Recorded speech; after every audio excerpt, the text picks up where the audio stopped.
Farmers are being encouraged to adopt a newly developed bean variety designated to improve soil fertility while boosting crop yields as Kenya seeks to address declining soil health and strengthen food security. Now, International Center for Tropical Agriculture soil scientist Boaz Wasu says 3 private companies have been licensed to commercialize the fast-growing, high-yielding bean variety, which has high nitrogen-fixing properties that can help replenish depleted soils.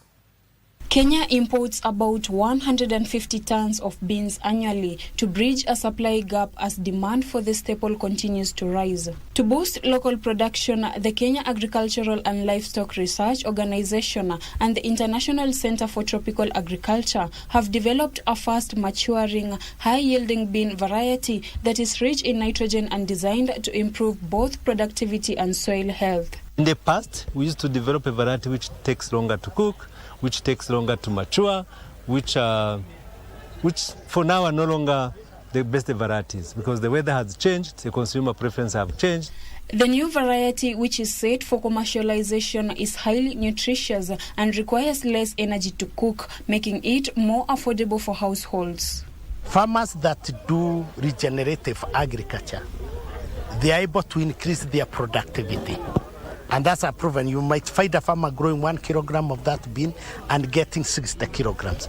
By using the regenerative agriculture approaches, good agricultural practices, it will be able to give us that. Its nitrogen-fixing properties are expected to play a key role in restoring depleted soils and enhancing long-term agricultural productivity. Use of chemical fertilizer alone will not be able to regenerate our soils very well. So we need a bit of biological means, like introduction of legumes in the system to make sure that's why in the past, even our farmers, they are doing crop rotation, maize and beans, or intercrop, because they knew these two, they go together. The agricultural value chain is calling for stronger public-private partnerships to scale up such innovations and support efforts aimed at improving soil fertility, strengthening food systems, and reducing Kenya's reliance on imports. And the link is, when you look at what is happening in terms of soil health, if you don't have a healthy commodity at the production level, maybe it's lacking certain nutrients, this kind of commodity will still be translated to our plate.